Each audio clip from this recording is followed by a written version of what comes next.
I've been asked this question quite a bit recently. So what are you going to do in retirement? And honestly, I really hadn't thought too much about it. Some have made some suggestions. You should travel. You should write a book. You should mentor young ministers. Or you should just not retire. That's not an option. It's on the table. So I thought, I started recently doing what many of you have already done. I'm an old dog learning new tricks. So I just Googled.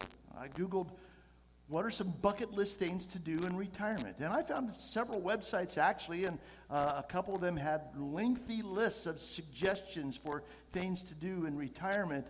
And so I thought I would start there, just kind of reading through their list and seeing what people do.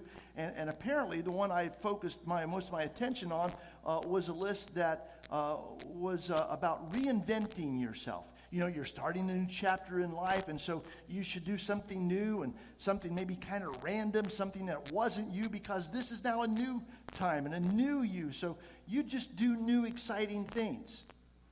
So some of those ideas were to stand on an active volcano, to walk on a bed of hot coals, swim with sharks, eat an edible insect. And I thought, wait a minute, did my 10-year-old grandson write this list? Because those sound like his would you rather challenges that he likes to throw out. But I continued reading with an open mind. However, the more I read, it didn't become a little bit any more acceptable, any more of an idea that I thought was enticing to me. For instance, audition for a TV reality show. Oh, I could see that. Pastor wars. You lock 25 retired pastors in a steel fighting cage, and you don't open the door till only one survives. I'd be the guy running around saying, "Thou shalt not kill, thou shalt not kill." And some big guy would come along and say, "Turn the other cheek, pansy." Bam, right across the jaw. And that would be the end of that. No, I don't think that's going to be my retirement experience. Another suggestion was take up competitive dog grooming. Competitive dog grooming? Really? Is that a thing? I've never heard of that before. Another one said, visit Dracula's castle in Transylvania. No, thank you. I have enough nightmares already. I don't need to add to that. And then there was this one. Take belly dancing classes.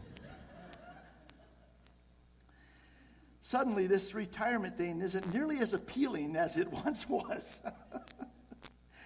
This morning, we're going to study another great faith statement made by one of the Bible characters, this one by John the Baptist. In it, he revealed the sad truth about his future. Retirement from public ministry would be imposed on him, as would retirement from life itself. But as John the Baptist contemplated all that, he taught us about living in faith. Let's read that great faith statement made by John the Baptist in John's Gospel, not John the Baptist's Gospel, the Apostle John's Gospel, John chapter 3, verse 30. And John the Baptist said this in regards to Jesus: He must become greater. I must become less. Now, the backstory behind all of this is that John the Baptist had become quite popular. He must have been a powerful preacher, for crowds of people gathered to hear him. Numerous people had been baptized by him. He had grown this huge following. Then came Jesus. And suddenly, John's crowd was thinning out. John chapter 4, verse 1 says that Jesus and his disciples were baptizing more followers than John was. John's own disciples came to him complaining, as we read in John 3:26, saying, "Everybody is going to him." John was losing his followers. In fact, if you were to go backward in John and read in chapter 2, you would read that two of his disciples left him to follow Jesus while they were in his presence, and they encouraged 2 others to go with them. That must have been a very difficult thing for John to stand there watching. Believe me when I tell you, preachers count the crowd. It's the primary way we measure success. And that's legitimate. Growth does indicate success. If a church or a ministry is growing, the leader must be doing something correct. If it isn't, he should be alarmed about that and should try to determine why. John the Baptist had been greatly successful, but now his success was in decline. How would he handle that? That's what his disciples wanted to know. While they asked verbally or complained verbally, everyone is going to Jesus. What they really wanted to know, but they didn't ask, was, so what are you going to do about that? What was John going to do about that? His response to that situation teaches us a lot about faith. I find 3 lessons from John's response to what was going on. And the first one teaches us that in faith we accept God's call on our lives. After his disciples came to him and said, everyone's going to Jesus, let's read his response in verses 27 and 28 of John chapter 3. To this, John replied, a person can receive only what is given them from heaven. You yourselves can testify that I said, I am not the Messiah, but am sent ahead of him. You see, God has a plan for each one of our lives. And it's different from the plan that God has for the life of the person sitting next to you or the person sitting on the other side of this auditorium.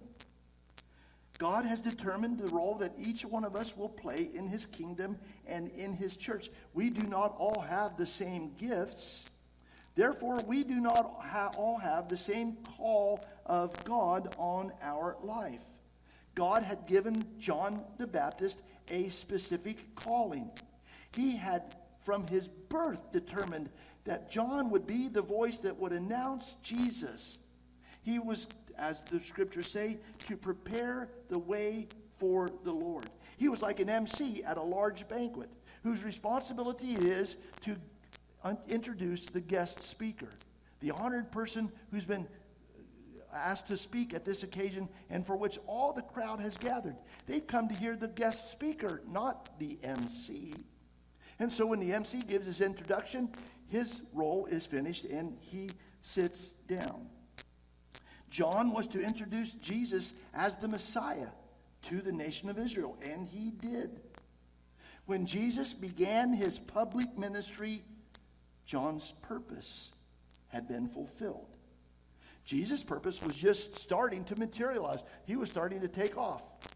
John's was already in decline.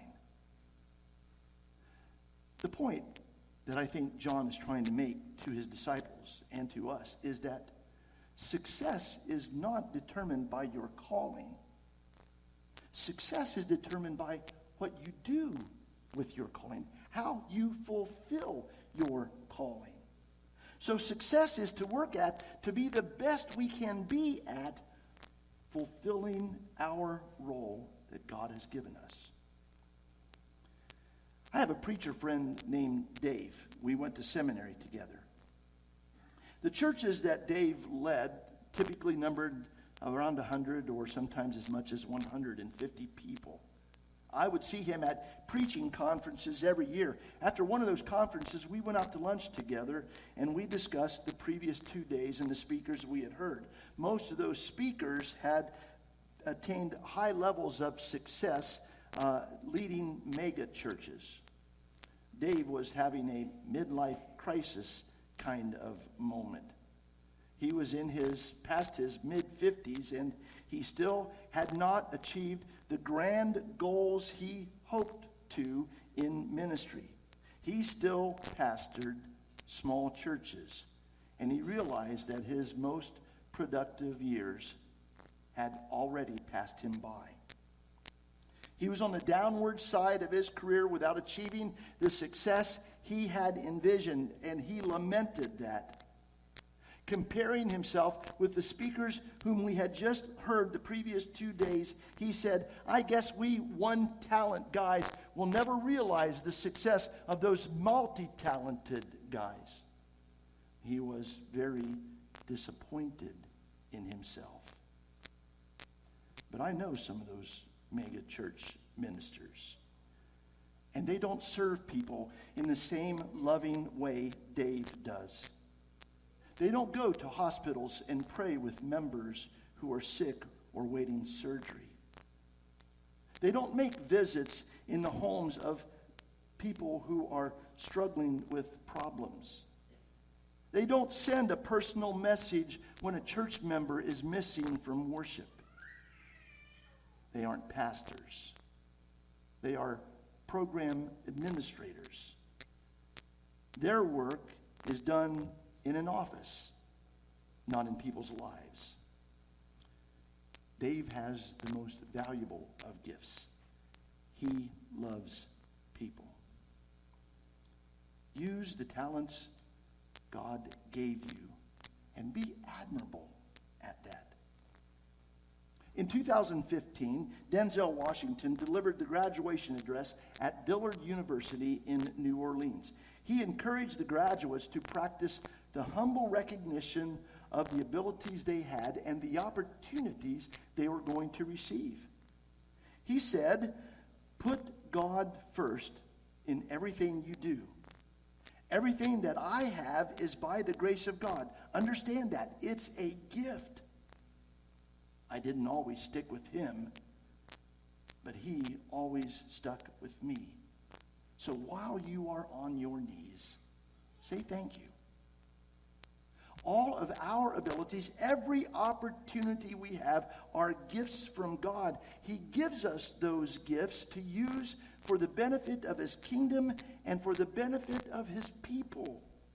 In humility, let's recognize our role in his kingdom and carry out his will in our lives. So, in faith, we accept God's call on our lives. And the second lesson John teaches us is that in faith, we honor Jesus. So after he made that statement, I'm not the Messiah. I told you that from the beginning. A man can only receive what God has given him. He then used an analogy for us to understand, an illustration to drive the point home. We read it in verse 29. The bride belongs to the bridegroom. The friend who attends the bridegroom waits and listens for him and is full of joy when he hears the bridegroom's voice. That joy is mine, and it is now complete. In this little analogy, John the Baptist identifies himself as the friend of the bridegroom, or we might say the best man. He identified himself as the best man in a wedding scenario, and Jesus as the bridegroom.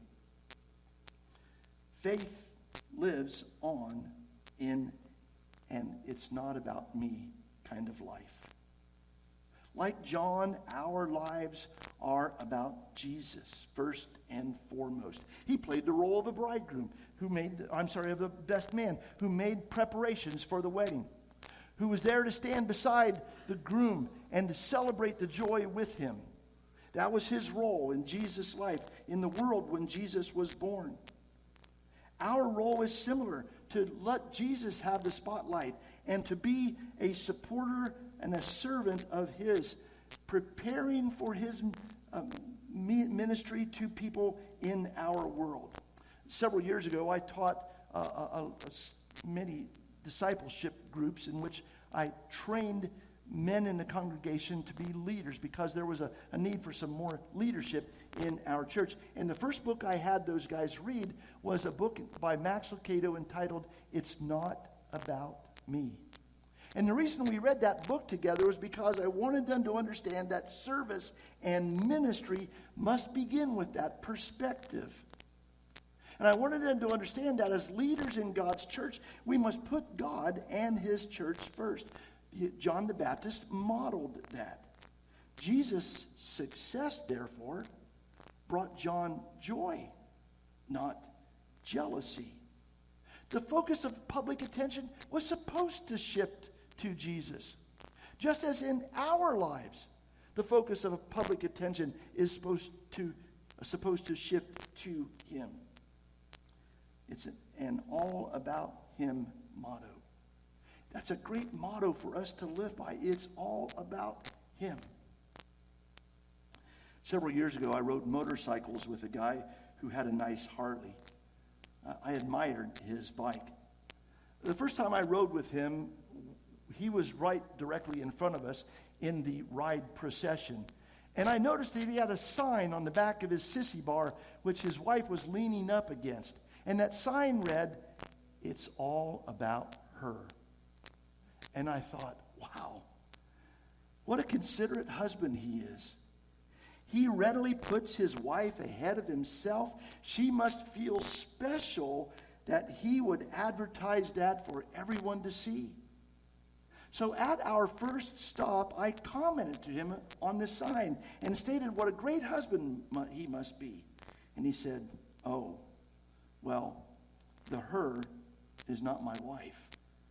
It's my bike." And she stood there silently listening to this conversation. It was an awkward moment. He was praising his bike and not his wife. John turned his praise to Jesus. It's all about him, is what John was teaching his disciples. After winning the Nobel Peace Prize in 1979, Mother Teresa decided that she would never again attend a ceremony to accept recognition. She felt like it interfered with her work, for she was not in the business of receiving accolades. She was in the business of serving the poor of Calcutta, India. Hers was a life of humble service. She put God's work to the suffering ahead of herself. It wasn't about her. Who is your life about? Is your life primarily about self-seeking? Is it one of self-gratification? You want to experience as much pleasure for yourself as you can?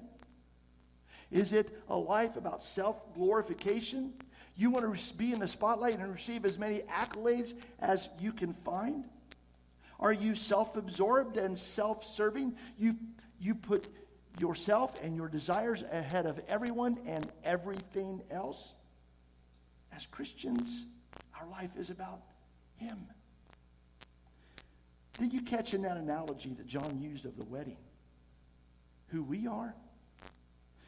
Jesus was the groom. John the Baptist was the best man. We, in that analogy, are the bride. Let's go back to that verse and read what it says about the bride. The bride, the church, God's people gathered together, the bride belongs to the bridegroom. Our lives are for him. Our lives are about him. That's the life of faith. And so John teaches us, in faith, we accept God's call on our lives, and in faith, we honor Jesus. And thirdly, he teaches us, in faith, we live in humble sacrifice. Which brings us back to the great faith statement we started with in John 3:30. He must become greater, and I must become less. Various translations word it differently, and I like to read those various translations to get a little bit different perspective. Maybe you'll get one from one of these. The English Standard Version words it this way: he must increase, I must decrease. The Contemporary English Version says, he must become more important, I must become less important.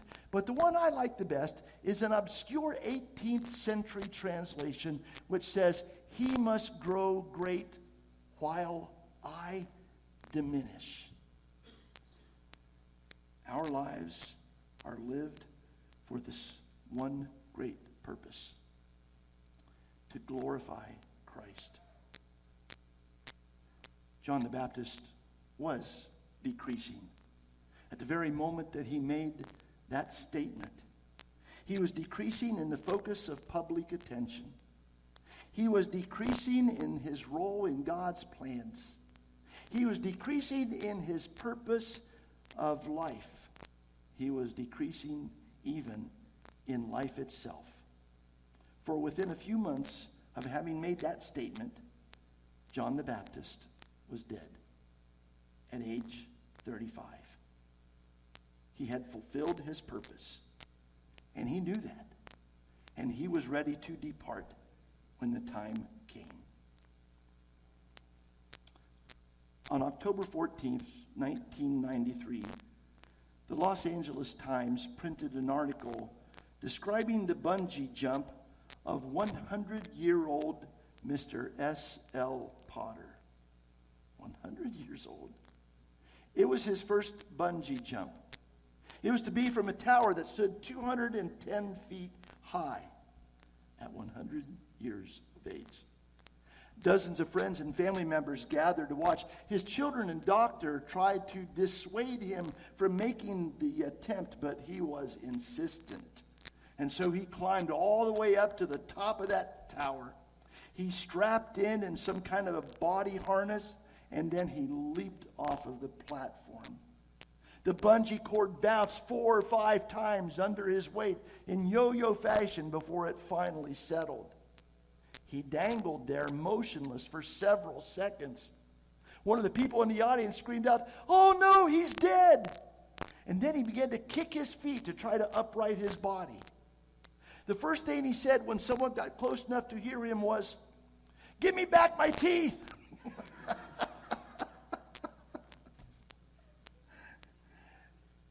The LA Times reporter who interviewed him asked him if he was afraid. He boldly stated that he wasn't afraid of anything. He said, "If I die, I die. And I told everybody to bring a shovel and a mop just in case." I understand being ready for death at age 100. But to be willing to give up your life because your purpose has been fulfilled at age 35?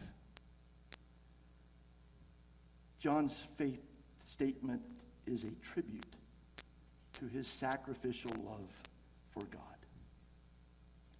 The life of faith glorifies Jesus. It's a life of more of Jesus and less of me. That was John the Baptist's wish. The Apostle John, who wrote the Gospel of John, learned from his namesake, John the Baptist. For the Gospel of John never mentions the author's name. Whenever the Apostle John referred to himself in the Gospel he wrote, it was always with this kind of terminology: the other disciple, or the disciple whom Jesus loved. Jesus' name is mentioned over and over in John's Gospel, but his own name never is. His life, like that of John the Baptist, was all about Jesus. Jesus, shortly after John the Baptist made our faith statement, began to rise in popularity. He was highly acclaimed by the crowds. He was cheered by the masses. He was greatly sought after, respected, and valued, while John languished alone in prison, and within a few months died there. He called that. He called it when he said, "He must increase, and I must decrease." His was a life of sacrificial faith, which is why Jesus paid this tribute to him in Luke 7:28. "Among those born of women, there is no one greater than John the Baptist." In his book entitled Zealots, Dave Gibbons reflects on the nature of true success. He writes, "Charlotte's Web is a wonderful children's story about a spider named Charlotte who lives in a barn just above the stall of a pig named Wilbur. Wilbur is worried that once he is fully grown, the farmer will turn him into bacon. He heard the farmer's wife say so. Charlotte and Wilbur develop a close friendship. As Wilbur grows larger, Charlotte used all of her resources to try to rescue him. She wove messages into her web to convince the farmer that Wilbur is a pig worth saving. The story builds to the final chapter, which is entitled The Moment of Triumph. What was Charlotte's moment of triumph? As the story draws to a close, Charlotte is in the barn dying, while Wilbur is being judged at the county fair. She can hear in her final minutes the roar of applause as Wilbur is awarded the blue ribbon. As a prize-winning hog, he now has a value that goes far beyond that of just becoming bacon. Charlotte finds great joy in knowing that his life has been saved. Her life was spent helping Wilbur succeed. Though no one will remember her or the sacrifices she made, she is satisfied having loved her friend in life and in death. And then Gibbons added this commentary. Success is about fading. The great ones willingly move into irrelevance, just like John the Baptist.